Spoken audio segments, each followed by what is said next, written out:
올해 초 나토 정보망을 뒤흔든 위성사진 한 장이 전 세계 해군 지휘부를 강타했습니다. 위풍당당하던 중국 항모 전단이 왜 한국 앞바다만 오면 도망갑니까? 러시아, 중국은 물론이고 심지어 동맹국 미국조차 몰랐습니다. 그런데 올해 1월 우연히 포착됐습니다. 아직 공개할 때가 아니었지만 한국군은 마지못해 인정했고 그 순간 주변국들이 얼어붙었습니다. 핵보다 무섭다는 말이 돌기 시작했습니다. 36년간의 침묵을 깨고 마지못해 세상에 드러난 비밀 무기의 실체, 웃던 자가 울고 힘을 숨겼던 자가 승리한 이 소름 돋는 반전의 전말을 지금 공개합니다. 나토에서 해군 화력 체계를 분석해온 지난 24년. 제1관은 미사일로 시작해 미사일로 끝났습니다. 러시아의 야운트부터 중국의 YJ 시리즈, 미국의 하품까지 웬만한 쇳덩이는 위성 사진의 실루엣만 봐도 제조국과 예상 사거리, 심지어 탄두의 작약 종류까지 맞힐 수 있었습니다. 미사일은 저에게 모국어보다 익숙한 언어였습니다. 그런데 얼마 전 가을, 한국의 어느 잠수함, 진수식에서 저는 제 커리어 전체를 부정당하는 기괴한 광경을 목격했습니다. 현장의 열기는 뜨거웠습니다. 한국 조선소의 거대한 크레인들이 하늘을 찌르며 도열한 모습은 언제 봐도 경이롭더군요. 저는 나토 대표단의 일원으로 초청받아 한국의 잠수함 기술력을 육안으로 확인하기 위해 그 자리에 있었습니다. 전시장에는 한국의 자부심들이 즐비했습니다. 혜성, 청상어, 현무쓰리씨, 친절하게 적힌 재원표와 명칭들, 이미 수십 번 분석 보고서를 썼던 익숙한 이름들이었기에 저는 가벼운 마음으로 걸음을 옮겼습니다. 그때였습니다. 행사장 가장 구석, 그림자가 짙게 깔린 곳에 유독 거대한 미사일 한 기가 서 있었습니다. 처음엔 대수롭지 않게 넘기려 했습니다. 하지만 발걸음이 떨어지지 않더군요. 무언가 본능을 건드렸습니다. 다른 미사일들을 압도하는 체급, 굵직한 동체 직경, 그리고 결정적으로 램제트 엔진의 공기 흡입구가 짐승의 입처럼 선명하게 드러나 있었습니다. 탄두 설계는 제가 알던 그 어떤 서방이나 동국원의 데이터베이스와도 일치하지 않았습니다. 저는 홀린 듯 다가갔습니다. 당연히 있어야 할 설명 패널을 찾기 위해서였죠. 하지만 아무것도 없었습니다. 명칭도, 재원도, 제조사도, 심지어 그 흔한 이름표 하나 없었습니다. 수천억 원짜리 전략 무기가 마치 존재하지 않는 유령처럼 덩그러니 서 있었습니다. 24년간 살인 병기들을 다루며 배운 철칙이 하나 있습니다. 무기 전시회에서 설명이 없다는 건 딱 두 가지 경우뿐입니다. 아직 미완성이라 보여줄 게 없거나 아니면 너무 완벽하게 완성되어서 보여주면 안 되거나. 저는 미사일을 훑었습니다. 도색은 매끄러웠고 발사 시스템 결합부는 실전 투입 직전의 완성도를 보여주고 있었습니다. 시제품의 투박함은 어디에도 없었습니다. 이건 당장이라도 적함을 향해 날아갈 준비가 끝난 완성품이었습니다. 그렇다면 결론은 하나였습니다. 이들은 이 괴물을 의도적으로 숨기고 있었습니다. 저는 근처에 서 있던 한국군 장교에게 다가갔습니다. 어깨에 별이 빛나는 노련한 인상의 해군 제독이었습니다. 저 미사일은 뭡니까? 리스트에는 없던데요. 그는 천천히 저를 돌아보았습니다. 그리고는 아주 묘한, 속을 알 수 없는 미소를 지었습니다. 잘 보셨군요. 그게 끝이었습니다. 저는 당황해서 다시 물었습니다. 개발 중인 프로토타입입니까? 아니면 이미 전력화된 무기입니까? 그는 여전히 그 서늘한 미소를 유지한 채 아주 정중하게 대답했습니다. 날씨가 좋군요. 좋은 하루 되십시오. 그는 마치 제가 아무 말도 하지 않은 것처럼 등을 돌려 인파 속으로 사라졌습니다. 이름 없는 무기 앞에 홀로 남겨진 저는 소름이 돋았습니다. 설명이 없다는 건 이미 설명이 필요 없는 단계라는 뜻입니다.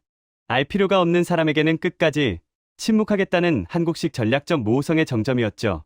한국은 늘 이런 식이었습니다. 요란하게 자랑하지 않습니다. 조용히 만들어 창고에 가득 쌓아두고 결정적인 순간에만 하나씩 꺼내놓습니다. K9 자주포가 그랬고 K2 전차가 그랬던 것처럼요. 하지만 이번엔 차원이 달랐습니다. 저 실루엣은 분명 초음속 대함 미사일이었습니다. 마하의 속도로 수면 위를 스치듯 날아가 적의 항공모함을 단 한 발에 수장시키는 전략 무기. 미국, 러시아, 중국 같은 초강대국들의 전유물이라 여겼던 그 기술이 지금 제 눈앞에 서 있었습니다. 행사장을 떠나는 차 안에서도 저는 계속 뒤를 돌아봤습니다. 거대한 미사일은 시야에서 멀어졌지만 제 머릿속에서는 점점 거대해져 온 세상을 뒤덮고 있었습니다. 그날 밤, 호텔방에서 저는 도둑처럼 찍어온 사진들을 펼쳤습니다. 흡기구의 각도, 동체의 비율, 날개의 배치. 하나하나 뜯어볼수록 심장이 유동쳤습니다. 확실했습니다.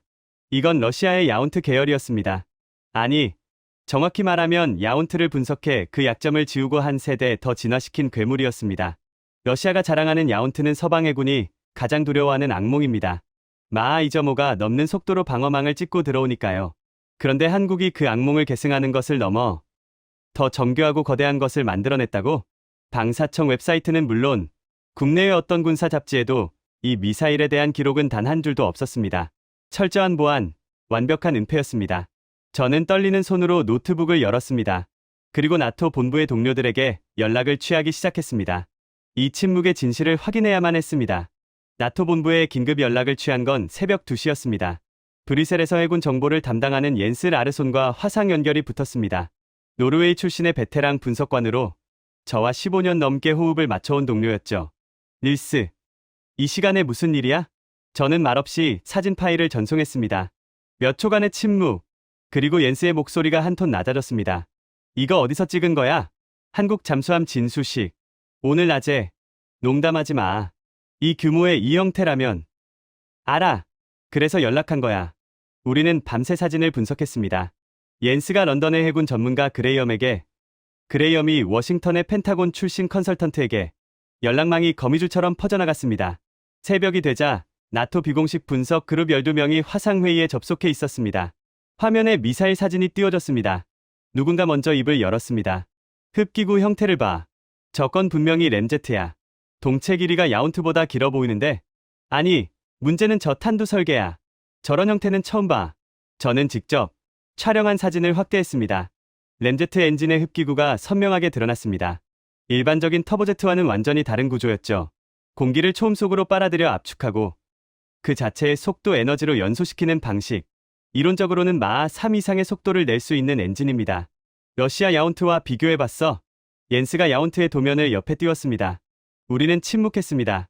비슷한 점도 있었지만 결정적인 차이가 눈에 들어왔습니다. 흡기구의 설계가 더 정교했습니다.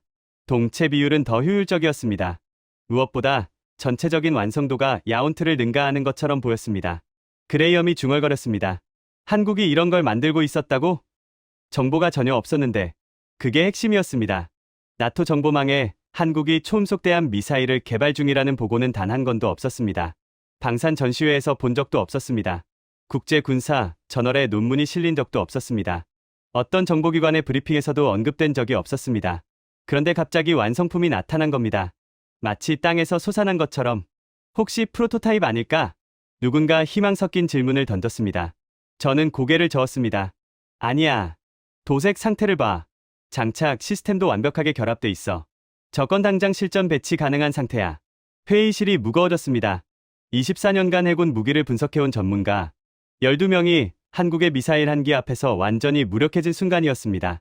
며칠 후 밀리터리 포럼의 글들이 올라오기 시작했습니다. 한국 진수식에서 정체불명의 미사일 포착, 러시아 야운트와 유사한 형태, 하지만 더 큰 규모, 나토 분석가들 긴급 회의 소집, 민간 군사 전문가들도 움직이기 시작한 겁니다. 사진을 비교하고 크기를 추정하고 가능한 성능을 분석했습니다. 추측이 추측을 낳았고 소문은 눈덩이처럼 불어났습니다. 그런데 이상한 점이 있었습니다. 한국 정부는 아무런 반응도 보이지 않았습니다. 확인도 부인도 하지 않았습니다. 마치 그 미사일이 존재하지 않는 것처럼 철저하게 침묵했습니다. 저는 한국 방위사업청 웹사이트를 수십 번 새로 고침했습니다.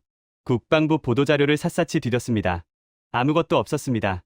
그 거대한 미사일에 대한 공식 언급은 지구상 어디에도 존재하지 않았습니다. 옌스가 전화로 말했습니다. 이거 정말 이상해. 보통 신무기 개발하면 어떻게든 정보가 새는데 한국은 완전히 입을 다물고 있어. 저도 같은 생각이었습니다. 이건 단순한 보안이 아니었습니다. 의도적인 은폐였습니다. 한국군은 저 무기를 세상에 알릴 생각이 처음부터 없었던 겁니다. 우리가 보고 있는 것보다 훨씬 더 위협적인 무언가가 저 미사일 안에 담겨 있는 게 분명했습니다. 저는 한국이라는 나라의 패턴을 이해해야 했습니다. 그래서 오래된 파일 캐비닛을 열었습니다. 저는 과거 한국 무기들을 분석했던 자료를 꺼냈습니다. 파일 캐비닛 깊숙한 곳에 잠들어 있던 보고서들이었죠. K9 자주포, K2 전차, 세종대왕급 이지스 구축함, 현무 시리즈 탄도미사일. 하나씩 펼쳐보며 깨달은 게 있었습니다. 한국은 항상 이상한 패턴을 보여왔습니다. K9 자주포를 처음 분석했을 때가 기억납니다. 공식 발표된 재원을 보고 저는 괜찮은 수준이라고 평가했습니다. 그런데 실제 사격 데이터가 들어오자 보고서를 전면 수정해야 했습니다. 분당 발사 속도가 발표치보다 훨씬 빨랐고 정확도는 예상을 뛰어넘었습니다. K2 전차도 마찬가지였습니다. 공개된 장갑 두께와 엔진 출력으로 계산하면 평범한 3세대 전차였습니다. 하지만 실전 테스트 영상이 유출되자 유럽의 전차 설계자들이 경악했습니다. 발표된 것보다 모든 수치가 높았던 겁니다. 패턴이 보이기 시작했습니다. 한국은 무기 성능을 실제보다 낮게 발표하는 관행이 있었습니다. 구축함 톤수도 작게 말하고 미사일 사거리도 축소해서 공개했습니다. 마치 일부러 자신을 작아 보이게 만드는 것처럼. 왜 그럴까요? 저는 오래 고민했습니다. 그리고 결론을 내렸습니다. 전략적 기만이었습니다. 적에게 과소평가당하는 것. 그게 한국의 전략이었습니다. 약해 보이다가 결정적 순간에 진짜 실력을 드러내는 것. 손자병법에 나오는 고전적인 전술이었지만 현대 국가가 이렇게 철저하게 실행하는 경우는 처음 봤습니다. 그렇다면 저 미사일은 어떻습니까? 공식 발표조차 없는 무기입니다. 존재 자체를 숨기고 있는 겁니다. 한국의 패턴대로라면 저 미사일의 실제 성능은 우리가 사진으로 추정하는 것보다 훨씬 더 뛰어날 가능성이 높았습니다. 저는 보고서를 작성하기 시작했습니다. 제목은 이렇게 붙였습니다. 한국 초음속대함 미사일 보유 추정. 보고서를 쓰면서도 손이 떨렸습니다. 이건 그냥 신무기 발견 보고가 아니었습니다. 동아시아 해양 전략의 판도를 뒤흔들 수 있는 내용이었습니다. 초음속대함 미사일은 항공모함 킬러입니다. 마 2 이상의 속도로 날아오는 미사일을 유격하는 건 현존하는 어떤 방어 시스템으로도 거의 불가능합니다. 그래서 이 무기를 가진 나라는 손에 꼽힙니다. 미국, 러시아, 중국, 인도 정도. 그런데 한국이 여기에 이름을 올렸다면, 게다가 아무에게도 말하지 않고 저는 나토 내부망에 보고서를 올렸습니다. 반응은 즉각적이었습니다. 상부에서 추가 조사 지시가 떨어졌고 한국 관련 정보 수집이 강화됐습니다. 하지만 아무것도 나오지 않았습니다. 한 달이 지나도, 두 달이 지나도 한국은 침묵을 유지했습니다. 저 미사일에 대한 공식 발표는 없었습니다. 언론 보도도 없었습니다. 정부 브리핑도 없었습니다. 그 침묵이 오히려 더 무서웠습니다. 조용하다는 건 보통 준비가 끝났다는 뜻이니까요. 그리고 소문은 점점 구체화되기 시작했습니다. 마침내 그 이름이 들려왔습니다. 그 이름을 처음 들은 건 몇 달 뒤였습니다. 해성5.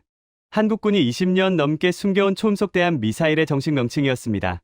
저는 그 소식을 듣자마자 모든 일정을 취소하고 자료 수집에 들어갔습니다. 개발 시점은 언제인가? 성능은 어느 정도인가? 왜 지금까지 숨겨왔는가? 질문이 폭포처럼 쏟아졌습니다. 그런데 자료를 찾으면 찾을수록 더 놀라웠습니다.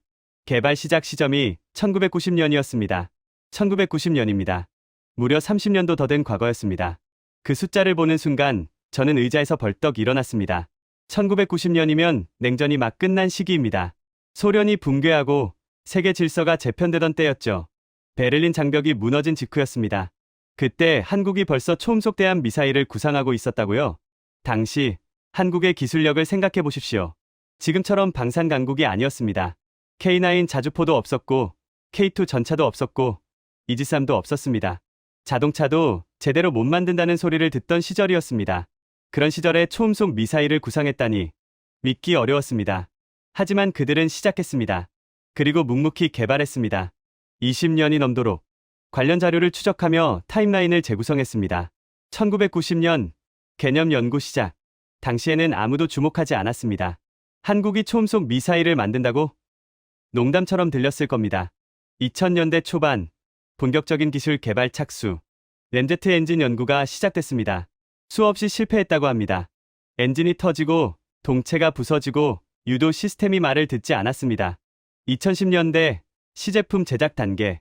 여전히 세상은 몰랐습니다. 한국의 어느 연구소 지하에서 과학자들이 밤을 새우고 있다는 걸. 그리고 2021년 개발 완료. 코로나 팬데믹이 한창이던 그해 세상이 바이러스와 싸우는 동안 한국은 조용히 해성5 개발을 마무리했습니다. 31년 만의 결실이었습니다. 2022년 전력화 완료. 실전 배치가 끝났다는 뜻입니다. 구축함에 장착됐고 잠수함에 탑재됐고 언제든 발사 가능한 상태가 됐습니다. 여기까지도 충분히 놀라웠습니다. 하지만 진짜 충격은 그 다음이었습니다. 전력화 이후에도 한국군은 단 한 번도 이 무기를 공개하지 않았습니다. 보통 어떻습니까? 신무기 개발하면 언론을 불러서 대대적으로 발표합니다. 시험 발사 영상을 공개하고 성능을 자랑하고 수출 가능성을 언급합니다. 그게 정상 아닙니까? 그런데 한국은 아무 말도 하지 않았습니다. 30년 넘게 개발한 전략 무기를 완성했는데 자랑 한 번 하지 않았습니다. 언론 보도 없고 정부 발표도 없고 군 브리핑도 없었습니다. 그냥 창고에 쌓아뒀습니다. 마치 예비 탄약을 보관하듯 조용히 비축했습니다. 이게 얼마나 이상한 일인지 아십니까? 저는 처음엔 믿을 수 없었습니다. 설마 진짜 숨겼을까? 그렇게 중요한 무기를 20년 넘게 개발한 결과물을. 하지만 자료를 확인할수록 사실이었습니다. 한국은 정말로 숨겼습니다. 그리고 더 충격적인 사실이 있었습니다. 미국도 몰랐습니다. 한국은 미국의 동맹국입니다. 무기 개발하면 보통 미국과 공유합니다. 기술 협력도 하고 정보도 나눕니다. 그게 동맹의 기본이니까요. 그런데 해성5는 미국에게도 비밀이었습니다. 한국은 동맹국에게조차 말하지 않았습니다. 20년 넘게 혼자 개발하고, 혼자 완성하고, 혼자 배치했습니다. 저는 펜타곤 출신 동료에게 확인했습니다. 미국 정보기관에서 이거 알고 있었어? 그가 한참 침묵하다 대답했습니다. 솔직히 말할게. 우리도 몰랐어. 완전히 기습당한 거야. 미국 정보기관이 동맹국의 전략 무기 개발을 30년간 파악하지 못했다. 이건 거의 불가능에 가까운 일이었습니다. 하지만 한국은 해냈습니다. 왜 그랬을까요? 저는 한국군의 패턴을 연구하며 깨달았습니다. 한국군의 행동 패턴을 분석하며 하나의 철칙을 발견했습니다. 성공하면 숨긴다. 실패하면 공개한다. 이상하게 들릴 수 있습니다. 보통은 반대 아닙니까? 성공하면 자랑하고 실패하면 숨기는 게 정상이죠. 하지만 한국은 달랐습니다. 개발에 성공한 무기일수록 더 깊이 숨겼습니다. K9 자주포도 그랬습니다. 개발 당시엔 조용했죠. 그러다 수출 계약이 터지고 나서야 세상이 그 진가를 알았습니다. K2 전차도 마찬가지였습니다. 완성되고도 한참 뒤에야 제대로 공개됐죠. 이게 한국식 전략이었습니다. 말하지 말고, 보여주지 말고, 그냥 만들어라. 완성되면 쌓아두고, 필요할 때만 꺼내라. 그런데 해성5는 차원이 달랐습니다. K9이나 K2는 그래도 어느 정도 정보가 있었습니다. 개발 중이라는 소문 정도는 돌았죠. 하지만 해성5는 정말 아무도 몰랐습니다. 진수식에서 우연히 포착되기 전까지 전 세계 어떤 정보기관도 이 미사일의 존재를 몰랐습니다.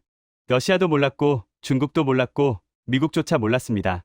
이게 얼마나 대단한 일인지 아십니까? 초음속 대함 미사일은 극소수 국가만 만들 수 있는 무기입니다. 미국, 러시아, 중국 정도만 제대로 된 걸 보유하고 있죠. 인도가 러시아 기술을 받아 브라모스를 만들긴 했지만 그것도 공동 개발이었습니다. 그런데 한국이 혼자서 해냈습니다. 기술 이전 없이, 공동 개발 없이, 순수하게 자국 기술만으로. 저는 한국 방산기술자들과 비공식적으로 대화를 나눌 기회가 있었습니다. 술자리였죠. 격식 없는 자리에서 조심스럽게 물었습니다. 어떻게 이런 걸 만듭니까? 기술 이전도 없이. 그가 소주잔을 내려놓으며 웃었습니다. 필요하면 만듭니다. 필요하면 만든다. 간단한 문장이었지만 그 안에 한국의 모든 게 담겨 있었습니다. 기술이 없으면 개발하고, 경험이 없으면 시행착오하고, 시간이 걸리면 기다립니다. 포기하지 않습니다.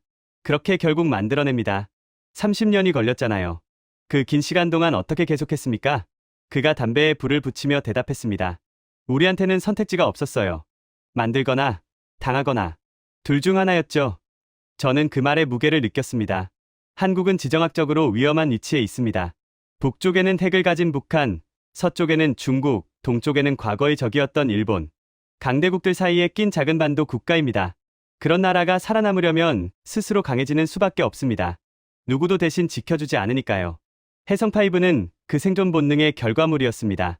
30년 넘는 시행착오, 수천 번의 실패, 끝없는 연구 개발, 그 모든 과정을 거쳐 완성된 무기였습니다. 그리고 지금 그 무기는 한국 군함과 잠수함에 탑재되어 있습니다. 언제든 발사할 수 있는 상태로 대기 중입니다. 아무도 모르게 조용히 그렇게 준비되어 있습니다. 한국은 자랑하지 않습니다. 하지만 준비는 끝냈습니다. 세상이 알든 모르든 그들은 이미 다음 단계로 넘어가 있었습니다. 그런데 이 무기가 실전 배치된 이후 바다에서 이상한 패턴이 관측되기 시작했습니다. 나토 분석실에서의 일과는 단조로웠습니다. 매일 아침 출근하면 전날 밤 수집된 위성 사진들이 제 책상 위에 쌓여 있었습니다. 커피를 마시며 하나씩 검토하는 게 루틴이었죠. 러시아 흑해 함대의 움직임, 중국 남해 함대의 배치, 이란 해군의 동향, 전 세계 바다에서 벌어지는 일들을 추적하는 게 제 임무였습니다. 그런데 해성5 전력화 이후 저는 중국 해군의 움직임에서 이상한 점을 발견했습니다. 중국이 드디어 항공모함 세척 체제를 완성했거든요. 야오닝함. 옛 소련의 미완성 항모를 사들여 개조한 함정이었습니다. 중국 최초의 항공모함이었죠. 훈련함 성격이 강했지만 상징적 의미는 컸습니다. 산둥함. 중국이 자체 설계해서 건조한 첫 번째 항모였습니다. 야오닝함의 개량형이었죠. 키점프 방식의 비행갑판을 갖추고 있었습니다. 그리고 푸젠함. 이게 진짜 문제였습니다. 푸젠함은 전자기 사출 장치를 탑재한 최신의 항모였습니다. 미국의 제럴드 포드급의 버금가는 기술이었죠. 배수량 8만 톤, 함재기 60대 이상 탑재 가능, 중국 해군의 자존심이었습니다. 이 세 척이 동시에 작전 가능해지면서 상황이 달라졌습니다. 중국은 자신만만했습니다. 이제 서태평양에 패권을 주겠다고 공공연히 선언했습니다. 미국의 도전장을 내민 거죠. 저는 매일 이 함대의 이동 경로를 추적했습니다. 어디로 가는지, 어떤 패턴으로 움직이는지, 훈련은 어떻게 하는지 모든 걸 기록했습니다. 남중국해에서는 거침없이 활동했습니다. 필리핀 앞바다를 휘젓고 다녔습니다.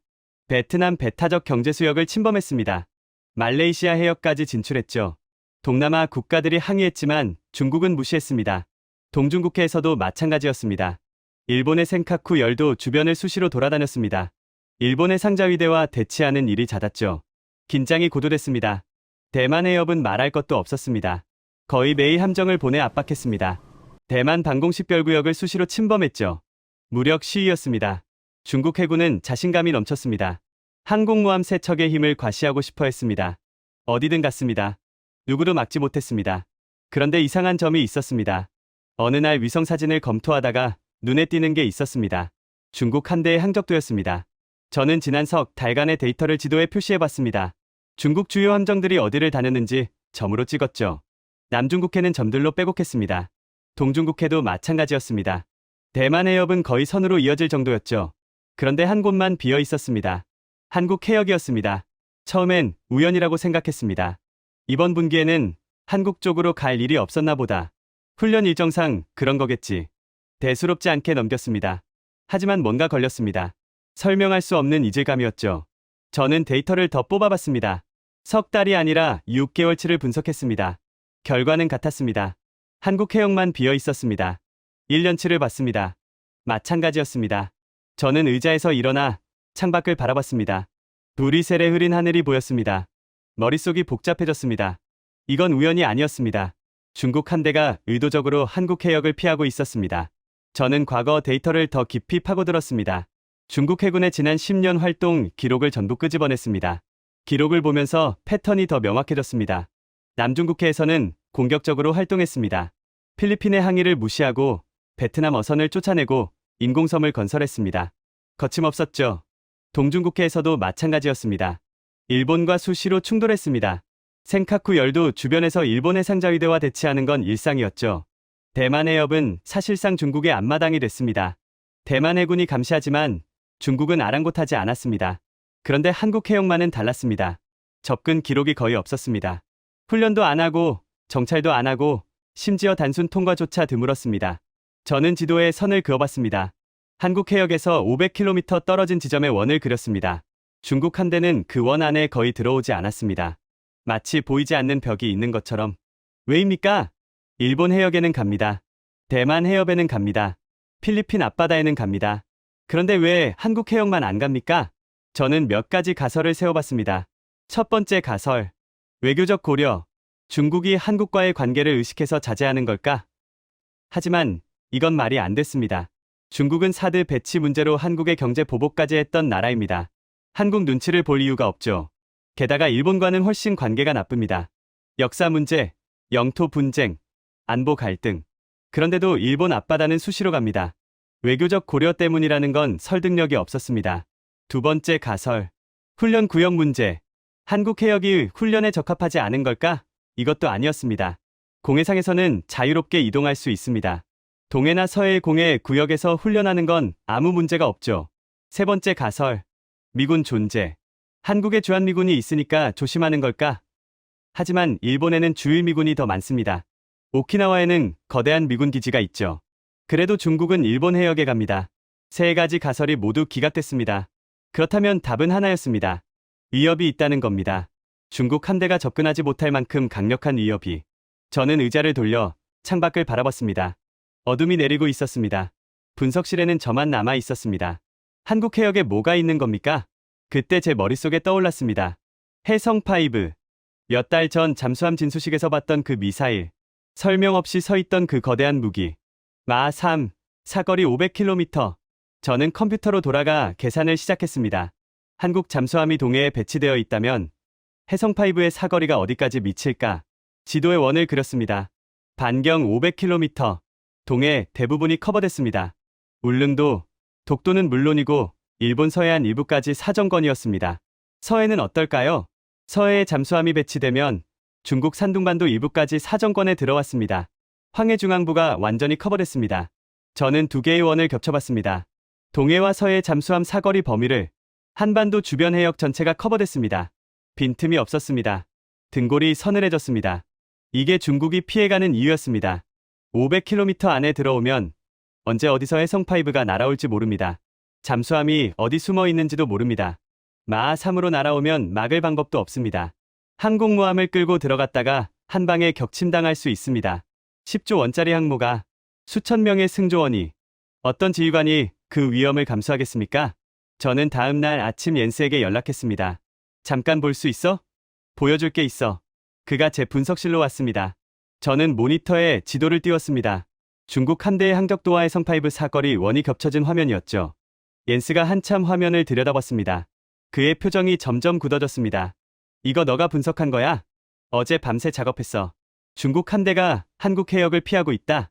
데이터가 말해주고 있어. 다른 해역은 다 가는데 한국만 안 가. 옌스가 고개를 끄덕였습니다. 이상하긴 해. 나도 느꼈어. 왜 그런 것 같아? 그가 화면의 원을 가리켰습니다. 이것 때문이겠지. 해성5. 우리는 한참 동안 화면을 바라봤습니다. 지도 위에 빈 공간. 중국 함대가 발을 들이지 못하는 구역. 해성5가 지키는 바다. 옌스가 중얼거렸습니다. 미친 거 아니야? 항공모함 3척을 가진 나라가 잠수함 몇 척 때문에 못 들어간다고? 못 들어가는 거야. 들어가면 죽으니까. 확실해. 저는 다른 데이터를 보여줬습니다. 해성5의 추정 성능, 마3의 속도, 요격 확률 시뮬레이션 결과. 옌스가 입술을 깨물었습니다. 30% 미만이라고? 이상적인 조건에서. 실전에서는 10%도 안 돼. 그럼 들어가면 거의 확실히 맞는다는 거잖아. 그래서 안 들어가는 거야. 회의실이 조용해졌습니다. 우리 둘 다 그 의미를 이해했습니다. 중국은 알고 있었던 겁니다. 공식 발표는 없었습니다. 한국 정부는 해성5에 대해 아무 말도 하지 않았죠. 하지만 중국 정보기관이 바보는 아닙니다. 어떤 경로로든 알아냈을 겁니다. 위성사진으로 포착했을 수도 있습니다. 첩보 활동으로 정보를 입수했을 수도 있죠. 아니면 저처럼 진수식에서 직접 봤을 수도 있습니다. 어떤 경로든 중요하지 않았습니다. 중요한 건 그들이 안다는 것. 그리고 그래서 피하고 있다는 겁니다. 저는 나토 전략회의에서 이 내용을 발표했습니다. 한국이 독자적 접근 거부 체계를 구축했습니다. 참석자들 사이에서 웅성거림이 일었습니다. 접근 거부라고요? A2AD 말입니까? 그렇습니다. 초음속 미사일과 정숙 잠수함의 조합입니다. 구체적으로 설명해 주시죠. 저는 화면에 지도를 띄웠습니다. 해성5의 추정 사거리 원이 한반도를 둘러싸고 있었습니다. 한국 해역 500km 안에 들어오면 해성5의 사정권입니다. 잠수함에서 발사 가능하고 속도는 마3입니다. 현존하는 방어 시스템으로는 요격이 거의 불가능합니다. 누군가 물었습니다. 그럼 중국 함대는 한국 해역에 못 온다는 겁니까? 들어올 수는 있습니다. 하지만 나올 수 있을지는 모르겠군요. 회의실이 술렁거렸습니다. 잠깐요. 중국이 항공모함을 3척이나 가지고 있는데 한국 앞바다를 못 간다고요? 데이터가 그렇게 말하고 있습니다. 지난 2년간 중국 주요 함정의 항적을 분석했습니다. 한국 해역 500km 이내 접근 기록이 거의 없습니다. 화면에 데이터가 떴습니다. 날짜별, 함정별 위치 기록. 한국 해역만 텅 비어 있었습니다. 영국 대표가 말했습니다. 이거 확실한 겁니까? 단순히 훈련 일정 때문일 수도 있지 않습니까? 2년입니다. 2년 동안 한 번도 안 갔습니다. 일본에는 매달 갑니다. 대만 해협은 매주 갑니다. 그런데 한국만 안 갑니다. 우연이라고 보기엔 너무 일관적입니다. 회의실이 조용해졌습니다. 프랑스 대표가 물었습니다. 한국이 이걸 의도한 겁니까? 의도했든 안 했든 결과는 같습니다. 한국 해역은 사실상 접근 금지 구역이 됐습니다. 해성5 덕분에요. 독일 대표가 끼어들었습니다. 미국의 A2AD 전략과 비슷하군요. 괌에 미사일 배치하고 중국 함대의 태평양 진출을 막는 것처럼 비슷합니다. 하지만 차이가 있습니다. 뭐가 다릅니까? 미국은 동맹국들과 함께합니다. 일본, 호주, 필리핀과 협력하죠. 하지만 한국은 혼자 했습니다. 독자적으로. 미국 도움 없이. 회의실이 다시 술렁거렸습니다. 미국도 몰랐다는 겁니까? 해성5 개발 과정에서 미국과 기술 협력이 있었다는 기록은 없습니다. 한국이 독자 개발한 것으로 보입니다. 누군가 낮은 목소리로 말했습니다. 대단하군요. 저도 같은 생각이었습니다. 한국은 조용히 바다의 규칙을 바꾸고 있었습니다. 항공모함의 시대가 끝나가고 있다는 걸 증명하고 있었습니다. 숫자가 아니라 기술이 승패를 가른다는 걸 보여주고 있었습니다. 회의가 끝난 후 옌스가 다가왔습니다. 발표 잘 들었어. 반응이 어땠어? 그가 어깨를 으쓱했습니다. 다들 충격받은 것 같더라. 나도 그렇고. 뭐가 제일 충격이야? 옌스가 잠시 생각하더니 말했습니다. 중국이 항공모함 3척을 가지고도 한국 앞바다를 못 간다는 거. 그게 제일 충격이야. 숫자로는 압도적인데 기술 하나 때문에 접근조차 못하잖아.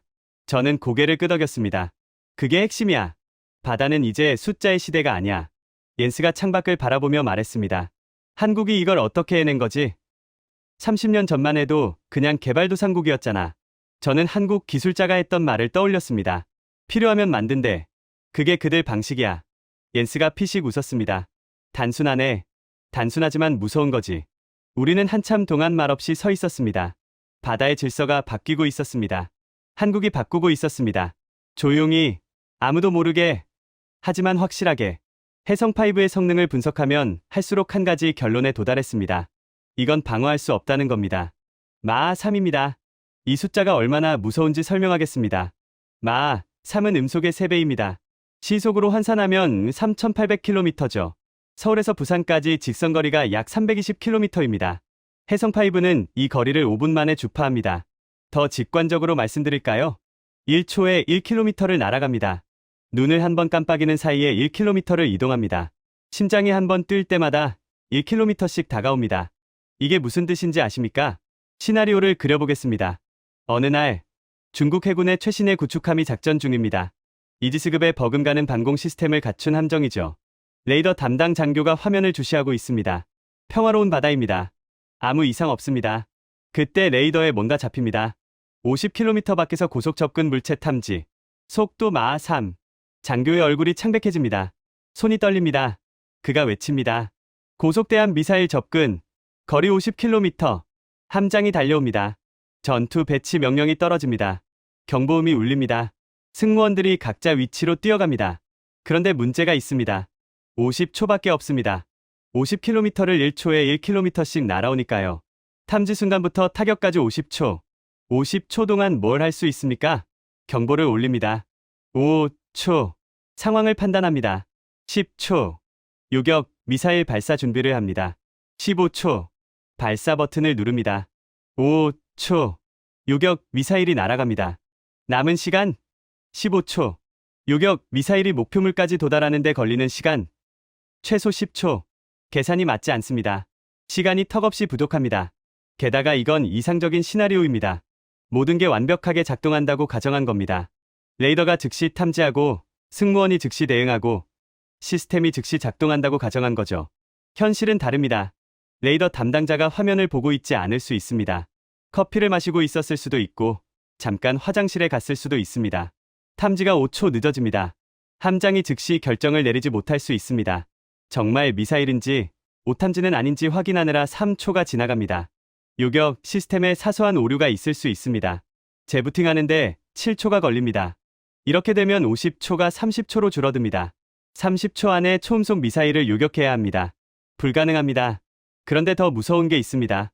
해성5는 수면 위를 낮게 날아갑니다. 초저공 비행이라고 하죠. 얼마나 낮게 날까요? 파도 위 5m에서 10m 높이입니다. 사람 키의 3배에서 5배 정도 되는 높이로 바다 위를 스쳐 지나갑니다. 이게 왜 중요합니까? 지구는 둥급니다. 레이더 전파는 직진합니다. 함정에 탑재된 레이더는 수평선 너머를 볼 수 없습니다.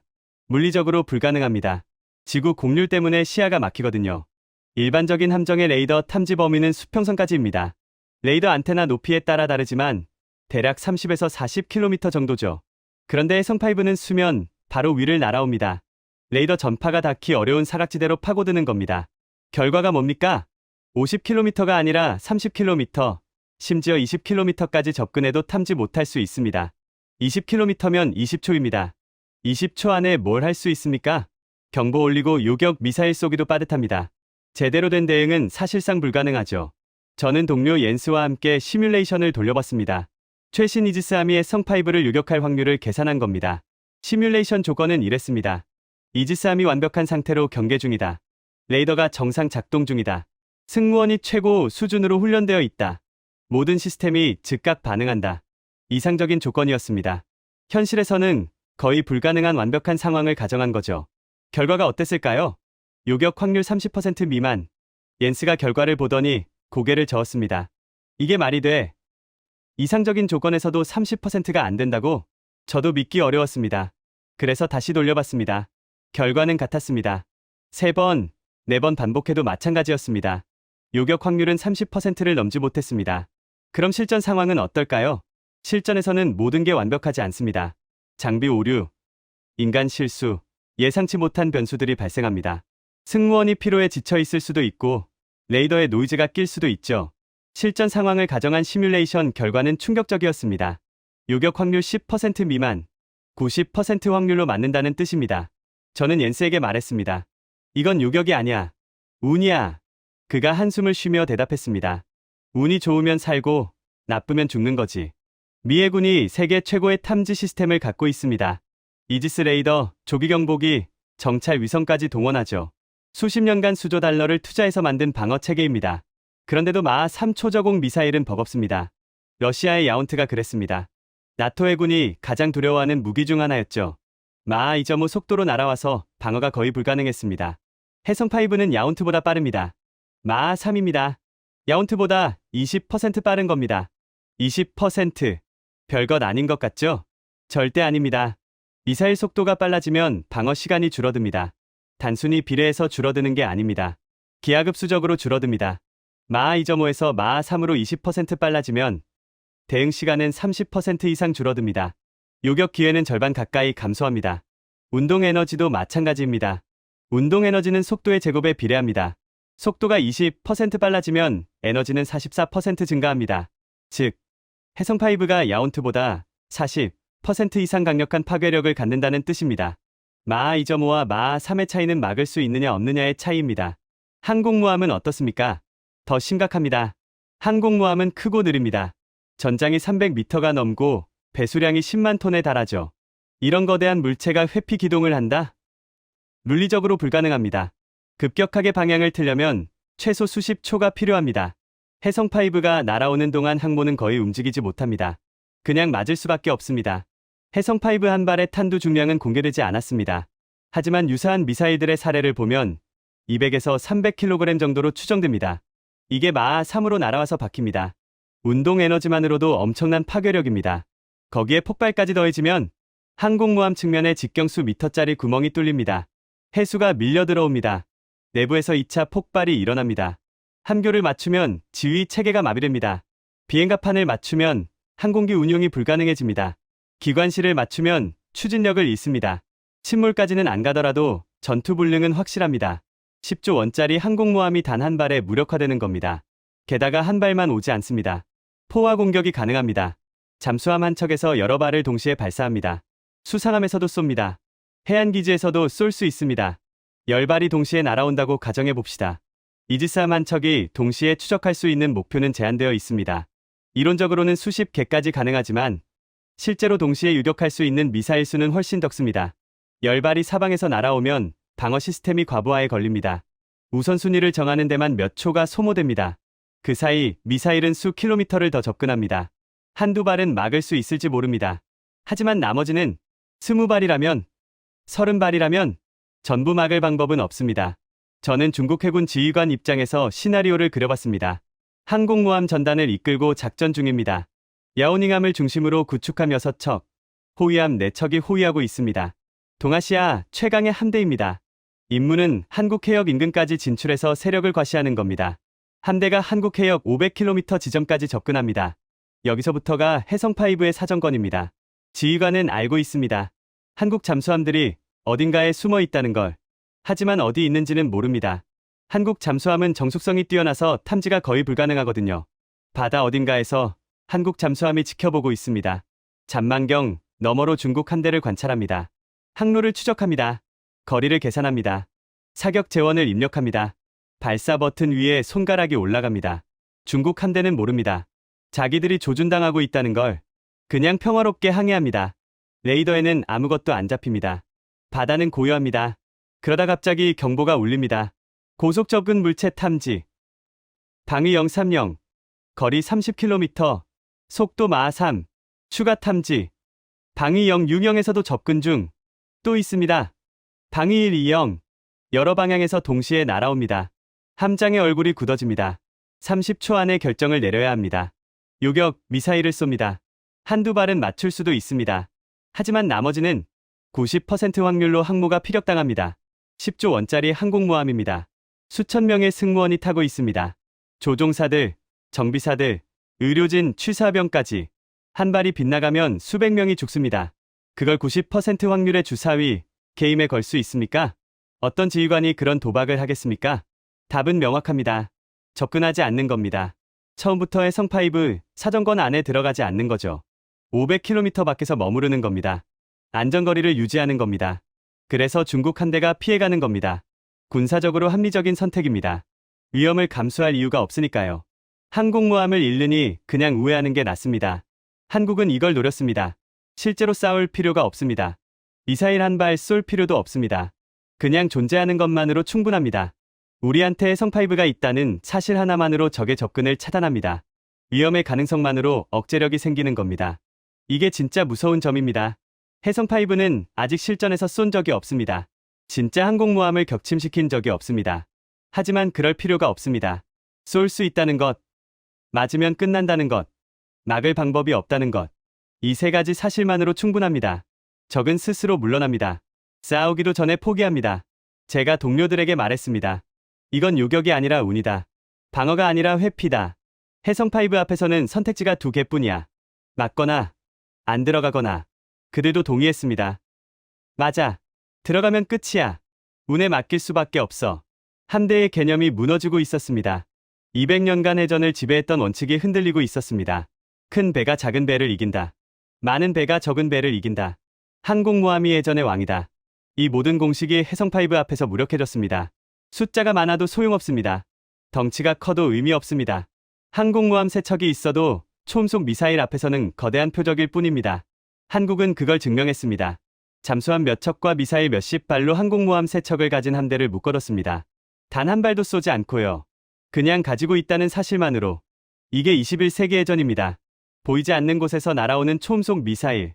막을 수 없고 피할 수 없고 그냥 맞을 수밖에 없는 무기. 한국은 그 무기를 완성했습니다. 그리고 배치했습니다. 조용히, 효과적으로, 치명적으로. 해성5의 사거리는 500km입니다. 이게 얼마나 대단한 숫자인지 설명하겠습니다. 한국 동해안에서 500km면 어디까지 닿습니까? 북한 해역 전체를 커버합니다. 러시아 블라디보스토크 앞바다까지 닿습니다. 일본 서해안도 사정권입니다. 서해는 어떻습니까? 500km면 중국 산둥반도까지 닿습니다. 바레만 입구를 막을 수 있습니다. 황해 중앙부를 완전히 장악합니다. 이게 뭘 의미합니까? 한국 잠수함 몇 척만 배치하면 주변 해역 전체를 통제할 수 있다는 겁니다. 저는 지도에 원을 그려봤습니다. 동해에 잠수함 3척, 서해에 잠수함 2척을 배치한다고 가정했죠. 각각 500km 사거리 원을 그렸습니다. 한반도 주변 해역이 전부 커버됐습니다. 빈틈이 없었습니다. 게다가 한국 잠수함은 최신형입니다. 도산 안창 5급, 3000톤급 디젤 잠수함이죠. 세계 최고 수준의 정숙성을 자랑합니다. 정숙성이 뭐냐고요? 소음이 적다는 겁니다. 물속에서 거의 소리가 안 납니다. 탐지가 거의 불가능합니다. 어디 있는지 모릅니다. 그냥 바다 어딘가에 숨어 있다가 적이 사거리 안에 들어오면 쏩니다. 이게 진짜 무서운 겁니다. 보이지 않는 위협입니다. 어디서 날아올지 모릅니다. 언제 맞을지도 모릅니다. 중국 함대의 입장에서 생각해 보십시오. 한국 해역 500km 안으로 들어갑니다. 그 순간부터 타겟이 됩니다. 수중 어딘가에서 한국 잠수함이 지켜보고 있습니다. 항로를 추적합니다. 거리를 계산합니다. 발사 버튼을 준비합니다. 함대는 모릅니다. 자기들이 타겟인지도 모릅니다. 그냥 항해합니다. 그러다 갑자기 레이더에 뭔가 잡힙니다. 마하 3입니다. 이미 늦었습니다. 이게 바로 접근 거부 전략입니다. 적이 아예 접근하지 못하게 만드는 겁니다. 들어오려고 하면 격침당한다는 걸 알게 만드는 거죠. 미국이 중국 견제용으로 쓰는 전략입니다. 괌에 미사일 배치하고 오키나와에 전력 집중하고 중국 한 대가 태평양으로 못 나오게 막는 거죠. 그런데 한국이 자기 해역에 똑같이 구축했습니다. 미국 도움 없이 순수 자국 전력으로 해성5와 잠수함만으로 완벽한 접근 거부 체계를 완성한 겁니다. 게다가 한국은 여기서 멈추지 않았습니다. 잠수함 발사 탄도 미사일 기술까지 개발했습니다. SLBM이라고 하죠. 잠수함에서 쏘는 전략 미사일입니다. 이게 얼마나 어려운 기술인지 아십니까? 전 세계에서 공식적으로 보유한 나라가 6개국뿐입니다. 미국, 러시아, 중국, 영국, 프랑스, 인도 모두 핵보유국입니다. 왜냐고요? 잠수함 발사 미사일은 전략 무기니까요. 핵탄두를 실어서 쏘는 게 목적이니까요. 그런데 한국은 비핵국입니다. 핵무기가 없습니다. 그런데도 이 기술을 개발했습니다. 비핵국 중에서는 전 세계 유일입니다. 왜 개발했을까요? 필요했으니까요. 핵은 없어도 정밀 타격은 필요했습니다. 북한 지하 벙커를 때려야 했고 적 지휘부를 타격해야 했습니다. 그래서 개발했습니다. 콜드런치 방식으로 미사일을 먼저 수면 밖으로 밀어낸 다음 공중에서 점화시키는 방식이죠. 이게 왜 어렵냐고요? 잠수함 내부가 좁습니다. 미사일이 큽니다. 그걸 안전하게 밖으로 밀어내고 정확한 타이밍에 점화시켜야 합니다. 실패하면 미사일이 잠수함 옆에서 터집니다. 승무원 전원 사망입니다. 한국은 해냈습니다. 수십 번의 시험 끝에 성공했습니다. 이제 잠수함에서 탄도 미사일을 쏠 수 있습니다. 바다는 이제 숫자가 아닙니다. 항공모함 몇 척이냐가 중요한 게 아닙니다.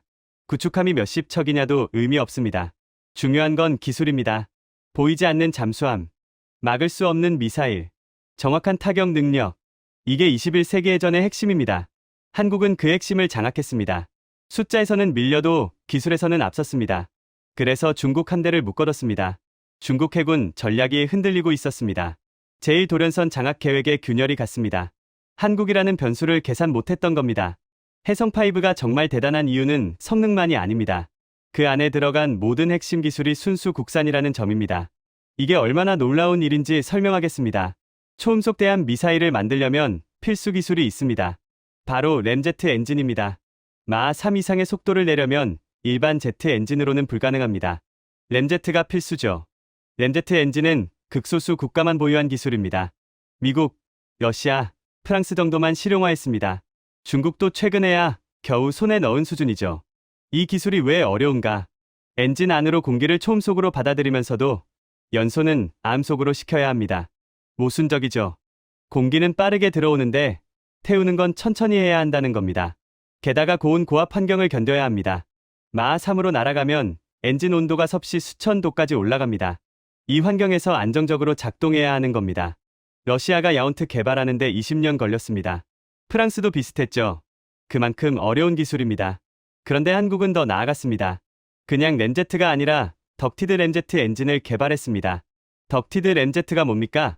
기존 램제트보다 효율이 훨씬 높은 방식입니다. 공기 흐름을 더 정교하게 제어해서 같은 연료로 더 멀리, 더 빠르게 날아갈 수 있게 만든 겁니다. 러시아 야온트는 일반 램제트입니다. 그래서 사거리가 300km 정도죠. 하지만 해성5는 500km 이상입니다. 같은 크기인데 60%나 더 멀리 갑니다. 속도도 더 빠릅니다. 야온트는 마하 2.5인데 해성5는 마하 3 이상입니다. 이 차이가 작아 보입니까? 절대 아닙니다. 운동 에너지는 속도의 제곱에 비례합니다. 즉, 파괴력이 훨씬 큽니다. 게다가 요격이 더 어려워집니다. 한국은 이 기술을 어떻게 개발했을까요? 기술 이전? 아닙니다. 공동 개발? 아닙니다. 자체 개발입니다. 1990년부터 시작했습니다. 그때는 참고할 자료조차 거의 없었습니다. 러시아가 야온트 개발 중이었지만 당연히 기술을 안 뒀죠. 한국 연구진은 기초부터 시작했습니다. 유체역학을 연구하고 고온 재료를 개발하고 엔진을 설계했습니다. 무수히 실패하고 다시 시작했습니다. 20년 넘게 그렇게 했습니다. 포기하지 않았습니다. 결국 완성했습니다. 그것도 러시아보다 더 좋은 엔진으로.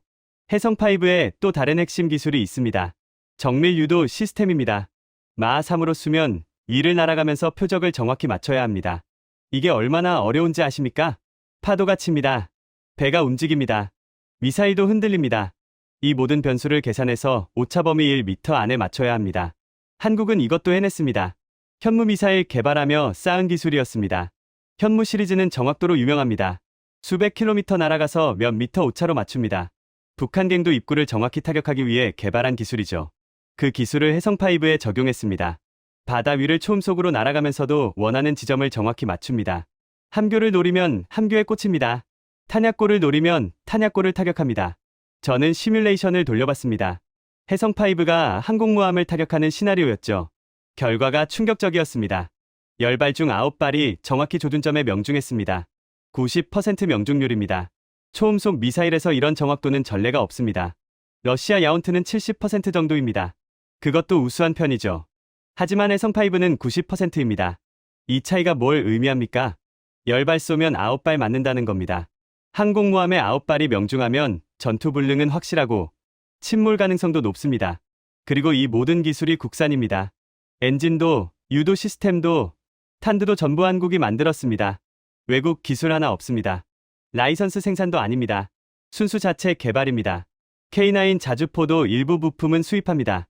K2 전차도 엔진 기술은 해외에서 들여왔습니다. 하지만 해성5는 100% 국산입니다. 한국이 진짜 기술, 강국임을 증명한 겁니다. 이제는 아무것도 빌려올 필요가 없습니다. 스스로 만들 수 있습니다. 저는 해성5를 보며 확신했습니다. 한국은 이제 기술 선진국입니다. 따라가는 나라가 아니라 앞서가는 나라입니다. 그리고 최근 세계가 이 무기를 인정하는 순간이 왔습니다. 최근 캐나다 국방부 실사단이 한국을 방문했습니다. 이 소식을 들었을 때 저는 솔직히 큰 관심이 없었습니다. 캐나다의 잠수함 도입 사업은 이미 몇 년째 진행 중이었고 결과는 뻔해 보였거든요. 캐나다 해군의 상황을 설명하겠습니다. 그들은 빅토리아급 잠수함을 운용하고 있었습니다. 원래 영국 해군의 어폴더급이었던 걸 중고로 사들인 함정이죠. 문제는 이 잠수함들이 너무 낡았다는 겁니다. 건조된 지 40년이 넘었습니다. 부품 수급도 어렵고 유지 보수 비용은 천문학적으로 치솟았습니다. 4척 중 2척은 항상 수리 중이어서 실제 작전 가능한 함정은 2척뿐이었죠. 캐나다는 세계에서 가장 긴 해안선을 가진 나라입니다. 대서양, 태평양, 그리고 북극해까지 3면이 바다입니다. 그 광활한 해역을 노후한 잠수함 2척으로 지키고 있었던 겁니다. 상황은 점점 나빠지고 있었습니다. 러시아가 북극해를 군사화하고 있었습니다. 북극 항로의 전략적 가치가 높아지면서 러시아 잠수함들의 활동이 활발해졌죠. 중국도 북극에 관심을 보이기 시작했습니다. 쇠빙선을 보내고 과학기지를 세우고 슬금슬금 영향력을 확대하고 있었습니다. 캐나다는 불안했습니다.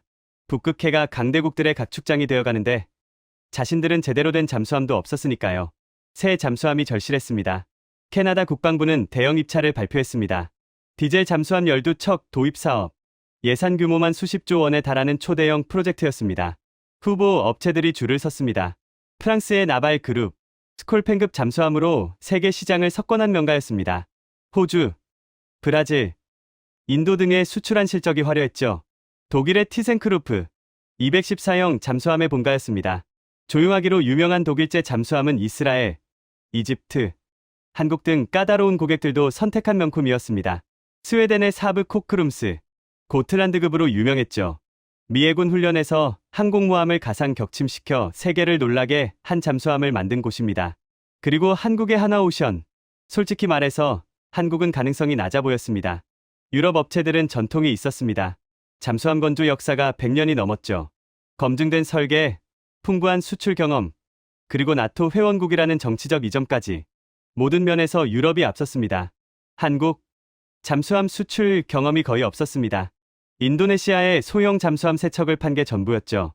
캐나다가 원하는 3,000톤급 대형 잠수함은 한 번도 수출한 적이 없었습니다. 저는 동료들과 예측 게임을 했습니다. 누가 이길 것 같으냐고.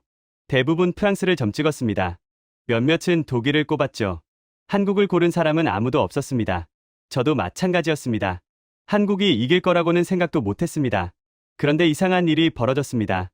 실사단이 한국을 방문한 후 분위기가 완전히 바뀌었습니다. 저는 나중에 무슨 일이 있었는지 알아봤습니다. 캐나다 국방부 관계자들과 비공식 채널로 대화를 나눴죠. 실사단은 총 12명이었습니다. 해군 제독, 국방부 관료, 기술 전문가, 그리고 재무 담당자들로 구성됐죠. 단장은 캐나다 해군의 베테랑 제독이었습니다. 그들은 하나오션 조선소에 도착했습니다. 거제도에 위치한 이 조선소는 세계 최대 규모입니다. 거대한 도크들이 줄지어 있고 초대형 크레인들이 하늘을 찌릅니다. LNG 운반선, 컨테이너선, 그리고 군함들이 동시에 건조되고 있었죠. 캐나다 실사단은 규모에 압도당했다고 합니다. 조선 강국이라는 말은 들었지만 직접 보니 차원이 다르더라고요. 그들은 도산 안창호급 잠수함을 둘러봤습니다. 3,000톤급 디젤 잠수함. 한국이 독자 설계한 최신의 함정이었죠. 길이 83m, 승조원 50명. 리튬이온 배터리를 채택해서 수중작전 시간이 대폭 늘어난 최첨단 잠수함이었습니다. 실사단은 내부까지 꼼꼼히 살펴봤습니다. 전투정보실, 어뢰실, 거주구역, 기관실, 모든 곳을 점검했죠. 캐나다 측은 깊은 인상을 받았습니다. 잠수함 자체가 우수했으니까요. 정숙성 테스트 데이터를 보고는 놀라움을 감추지 못했다고 합니다. 이 정도 정숙성이면 세계 최고 수준입니다. 기술 전문가가 그렇게 평가했습니다. 하지만 이 정도로는 부족했습니다. 프랑스와 독일도 우수한 잠수함을 만듭니다. 한국이 특별히 앞선다고 보기 어려웠죠. 조선소 투어가 끝났습니다. 일정대로라면 공식 만찬 후 귀국하는 것이었습니다. 그런데 한국 측이 갑자기 회의실로 안내했습니다. 잠깐 시간을 내주시겠습니까? 보여드릴 게 하나 더 있습니다. 실사단장이 의아한 표정을 지었습니다. 일정에 없던 건데요. 뭔데요? 한국군 관계자가 미소를 지었습니다. 들어오시면 압니다. 회의실 문이 열렸습니다. 넓은 공간에 대형 스크린이 설치되어 있었습니다. 한국 측 인사 대여섯 명이 자리를 잡고 있었죠. 분위기가 묘하게 긴장되어 있었습니다. 실사단이 착석했습니다. 조명이 어두워졌습니다. 스크린에 불이 들어왔습니다. 해성5. 그 이름이 화면에 떴습니다. 실사단 사이에서 웅성거림이 일었습니다. 대부분은 이 이름을 처음 듣는 것이었죠. 한국 측이 설명을 시작했습니다. 초음속 대함 미사일입니다. 마3. 사거리 500km. 잠수함에서 발사 가능합니다. 화면에 미사일 이미지가 떴습니다. 재원표가 나왔습니다. 시험 발사 영상이 흘러나왔습니다. 푸른 바다 위로 미사일이 솟구쳤습니다. 순식간에 가속해서 수평선 너머로 사라졌습니다. 그리고 잠시 후 표적함이 폭발하는 장면. 회의실이 조용해졌습니다. 실사단장이 천천히 입을 열었습니다. 이거 진짜입니까? 한국 측이 답했습니다. 이미 전력화됐습니다. 지금 당장 사용 가능합니다. 개발 중인 게 아니라 실전 배치된 무기라는 겁니까? 그렇습니다. 회의실에 다시 침묵이 흘렀습니다. 실사단원들이 서로 눈치를 봤습니다. 한국 측이 덧붙였습니다. 우리 잠수함을 도입하시면 이 미사일도 함께 제공할 수 있습니다. 패키지로요. 그 순간 회의실의 공기가 바뀌었습니다. 잠수함만 보러 온 게 아니었습니다. 게임 체인저를 발견한 겁니다. 실사단장이 앞으로 몸을 숙였습니다. 잠깐, 정리하겠습니다. 우리가 한국 잠수함을 도입하면 해성5도 함께 제공한다는 겁니까? 그렇습니다. 이 미사일은 잠수함에서 발사 가능하고 수중 발사 가능합니다. 사거리가 500km라고요? 그 이상일 수 있습니다. 실사단 기술 전문가가 끼어들었습니다. 마3이면 현존하는 방어 시스템으로 요격이 거의 불가능합니다. 이 성능이 검증된 겁니까? 수십 차례 시험 발사를 완료했습니다. 실전 배치된 상태입니다. 회의실이 술렁거렸습니다. 실사단원들이 고개를 맞대고 뭔가를 속삭였습니다. 저는 나중에 그 자리에 있었던 관계자에게 들었습니다. 그 순간 실사단의 머릿속에서 계산이 돌아갔다고요. 캐나다가 해성5를 갖게 되면 어떻게 됩니까? 북극해에 배치합니다. 러시아 구축함이 접근합니다. 500km 밖에서 탐지합니다. 해성5를 발사합니다. 마3으로 날아갑니다. 요격 불가능합니다. 러시아 함대가 캐나다 해역에 접근하지 못합니다. 중국도 마찬가지입니다. 북극 항로에서 중국 함정이 활동합니다. 캐나다 잠수함이 추적합니다. 필요하면 해성5를 쏩니다. 캐나다가 북극해의 지배자가 됩니다. 노후한 빅토리아급으로는 상상도 못했던 일입니다. 그런데 한국 잠수함과 해성5가 합쳐지면 가능해집니다. 실사단장이 질문했습니다. 이 패키지의 예상 비용은 얼마입니까? 한국 측이 숫자를 제시했습니다. 실사단장이 고개를 끄덕였습니다. 예상보다 합리적인 가격이었던 모양입니다. 기술 이전은 가능합니까? 캐나다 내 생산 옵션은요? 협의 가능합니다. 캐나다 조선소에서 일부 건조하는 방안도 검토할 수 있습니다. 유지 보수 지원은요? 장기 유지 보수 계약 포함입니다. 부품 수급도 보장합니다. 질문이 꼬리를 물었습니다. 실사단은 이제 진지했습니다. 아주 진지했습니다. 회의는 예정 시간을 훨씬 넘겼습니다. 2시간이 지나도 끝나지 않았습니다. 저녁 만찬은 취소됐습니다. 대신 회의실에서 샌드위치를 먹으며 논의를 계속했다고 합니다. 저는 나중에 실사단 관계자와 직접 대화할 기회가 있었습니다. 그가 말했습니다. 완전히 예상 밖이었습니다. 그의 표정이 아직도 기억납니다. 믿기 어렵다는 듯한, 하지만 흥분을 감추지 못하는 표정이었죠. 우리는 잠수함 성능만 평가하려 했어요. 프랑스, 독일, 한국 잠수함을 비교해서 가장 좋은 걸 고르자. 그게 계획이었습니다. 그가 고개를 저었습니다. 그런데 한국은 잠수함을 판 게 아니었어요. 전략 무기 시스템을 제안한 겁니다. 패러다임이 바뀌었죠. 실사단은 귀국 후 즉시 보고서를 제출했습니다. 결론은 명확했습니다. 한국을 선택해야 합니다. 해성5 때문입니다. 보고서는 국방부 장관에게 올라갔습니다. 장관이 읽고 총리에게 보고했습니다. 총리가 검토했습니다. 원래는 소극적이었던 한국 옵션이 갑자기 1순위로 올라갔습니다. 캐나다 국방부가 공식 발표를 했습니다. 한국 컨소시엄을 우선 협상 대상자로 선정한다고. 협상 규모가 공개됐습니다. 약 60조 원 규모, 잠수함 12척, 해성5 미사일 패키지, 장기 유지 보수 계약, 기술 이전 및 현지 생산 옵션. 이 모든 게 포함된 금액이었습니다. 캐나다 역사상 최대 규모의 방산 협상이 진행 중입니다. 프랑스가 경악했습니다. 독일이 항의했습니다. 왜 우리가 아니냐고요. 하지만 이미 판세가 기울었습니다. 해성5, 그 한 방이 게임을 바꾼 겁니다. 한국은 잠수함만 제안한 게 아니었습니다. 전략적 솔루션을 제안한 겁니다. 북극해 방어 능력 자체를 제시한 거죠. 이게 21세기 무기거래입니다. 단순히 장비만 파는 게 아닙니다. 전략을 팝니다. 능력을 팝니다. 안보를 팝니다. 한국이 그걸 정확히 이해하고 있었습니다. 캐나다 실사단에게 해성5를 미리 말하지 않은 게 전략이었습니다. 현장에서 깜짝 공개하니까 임팩트가 배가 됐습니다. 잠수함 보러 왔다가 초음속 미사일까지 본 겁니다. 충격이 클 수밖에 없죠. 타이밍도 완벽했습니다. 북극해 긴장이 고조되던 시점이었습니다. 러시아의 위협이 현실로 다가오던 때였죠. 캐나다의 불안이 최고조에 달한 바로 그 순간에 해성5를 보여준 겁니다. 무엇을, 언제, 어떻게 공개할지 한국은 정확히 알고 있었습니다. 예전 한국은 무기를 만들어도 팔 줄 몰랐습니다. 좋은 제품인데 마케팅이 약했죠. 기술은 있는데 협상에서 밀렸습니다. 하지만 이젠 달랐습니다. 한국의 전략적 사고가 성숙해진 겁니다. 소식이 퍼졌습니다. 캐나다가 한국 잠수함을 우선 협상 대상으로 선정했다. 60조 원 규모다. 해성5 때문이다. 군사 전문가들이 술렁거렸습니다. 방산업계가 들썩였습니다. 그리고 다른 나라들도 관심을 보이기 시작했습니다. 호주가 문의했습니다. 그들도 잠수함 도입을 고민 중이었거든요. 프랑스와의 계약이 파기된 후 대안을 찾고 있었죠. 폴란드가 연락했습니다. 발트해 방어를 위해 잠수함 전력 강화를 검토 중이었습니다. 노르웨이도 관심을 표명했습니다. 북해와 북극해를 지키려면 새 잠수함이 필요했거든요. 모두 같은 질문을 했습니다. 해성5, 우리도 살 수 있습니까? 한국은 조용히 준비했던 무기로 세계 시장을 열어젖히고 있습니다. 30년 넘게 숨겨온 비밀 병기. 그게 이제 한국의 가장 강력한 수출 무기가 되고 있습니다. 해성5 이야기를 끝내기 전에 한 가지만 더 말씀드리겠습니다. 이건 끝이 아닙니다. 해성5가 공개되고 나서 저는 한국 방산 전문가들과 비공식 대화를 나눴습니다. 술자리였죠. 분위기가 편해지자 누군가 말했습니다. 해성5가 대단하다고요? 참고엔 더 대단한 게 있습니다. 저는 농담인 줄 알았습니다. 설마 더 있습니까? 그가 웃었습니다. 해성5는 공개된 거니까 말할 수 있는 겁니다. 그 순간 깨달았습니다. 한국은 아직도 숨기고 있다는 걸. 현무식스 얘기가 나왔습니다. 정확한 재원은 말하지 않더군요. 하지만 힌트는 줬습니다. 현무호보다 훨씬 강력하다고요. 현무호도 이미 괴물입니다. 9톤짜리 탄두를 실어서 수천 킬로미터를 날아가죠. 지하 100m 벙커도 뚫습니다. 그보다 강력하다니 상상이 안 됩니다.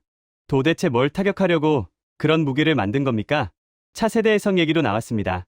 해성5가 마하3이라면 다음 버전은 더 빠르다는 겁니다. 마하4, 마하5, 정확한 숫자는 안 가르쳐줬습니다. 하지만 개발 중이라는 건 확실했습니다. 저는 물었습니다. 왜 그렇게까지 합니까? 해성5면 충분하지 않나요? 그가 담배를 끄며 답했습니다. 적도 발전합니다. 우리도 발전해야죠. 맞는 말이었습니다. 방어 기술도 진화합니다. 오늘의 최강 무기가 내일은 평범해질 수 있습니다. 그래서 끊임없이 개발하는 겁니다. 한국은 멈추지 않습니다. 만족하지 않습니다. 항상 다음을 준비합니다. 해성5가 공개된 건 어쩔 수 없었던 일입니다. 잠수함 진수식에서 실수로 노출됐고 해외에서 소문이 나기 시작했죠. 숨길 수 없다고 판단한 겁니다. 하지만 다른 무기들은 여전히 숨겨져 있습니다. 현무6, 차세대 해성, 그리고 아마 제가 이름조차 모르는 무기들도 있을 겁니다. 한국 창고 깊숙한 곳에 세상이 모르는 무기들이 쌓여 있습니다. 언제 공개될지 모릅니다. 어쩌면 영원히 공개 안 될 수도 있죠. 필요 없으면 안 꺼냅니다. 그게 한국식입니다. 자랑하려고 무기 만드는 게 아닙니다. 필요해서 만들고 필요할 때만 꺼냅니다. 저는 24년간 해군 전략을 분석했습니다. 항공모함이 왕이라고 믿었습니다. 함대 규모가 곧 전력이라고 생각했죠. 틀렸습니다. 한국이 증명했습니다. 바다는 숫자가 아니라는 걸. 항공모함 세 척보다 잠수함 몇 척과 초음속 미사일이 더 강할 수 있다는 걸 보여줬습니다. 중국 함대가 한국 해역을 피해갑니다. 항공모함 운용하면서도 접근 못합니다. 왜? 해성5 때문입니다. 이게 21세기 해전의 현실입니다. 보이지 않는 위협이 보이는 전력을 압도합니다. 기술이 숫자를 이깁니다. 한국은 조용합니다. 말하지 않습니다. 자랑하지 않습니다. 그냥 만들어 놓고 기다립니다. 필요하면 꺼냅니다. 캐나다처럼 전략적으로 필요한 순간에 공개합니다. 그리고 다시 조용해집니다. 이게 가장 위험한 방식입니다. 뭘 갖고 있는지 모르니까요. 어디까지 개발했는지도 모릅니다. 다음엔 뭘 꺼낼지 예측할 수 없습니다. 저는 나토 회의에서 발표했습니다. 한국을 주시해야 합니다. 그들은 바다의 미래를 이미 만들고 있습니다. 동료들이 물었습니다. 구체적으로 뭘 주시합니까? 제가 답했습니다. 모든 걸 주시해야 합니다. 공개하지 않는 것까지도요. 한국이 숨기는 무기들, 그게 진짜 위협입니다. 해성5는 이미 공개됐으니 알 수 있습니다. 하지만 창고에 남은 것들은 모릅니다. 그게 가장 무섭습니다. 저는 이제 확신합니다. 한국은 이미 다음 단계에 있다고요. 우리가 해성5에 놀라는 동안 그들은 이미 그 다음을 준비하고 있습니다. 바다의 규칙이 바뀌었습니다. 한국이 바꿨습니다. 조용히, 철저하게, 되돌릴 수 없게. 항공모함 시대가 끝나는 건 아닙니다. 하지만 항공모함만으론 부족한 시대가 됐습니다. 해성5 같은 무기를 상대할 방법이 없으니까요. 앞으로 해군 전략은 완전히 달라질 겁니다. 숫자보다 기술을 중시하게 될 거고 항모보다 잠수함과 미사일에 투자할 겁니다. 한국이 그 길을 먼저 갔습니다. 다른 나라들은 이제 따라갈 수밖에 없습니다. 한국은 이미 다음 전쟁의 문법을 쓰고 있습니다.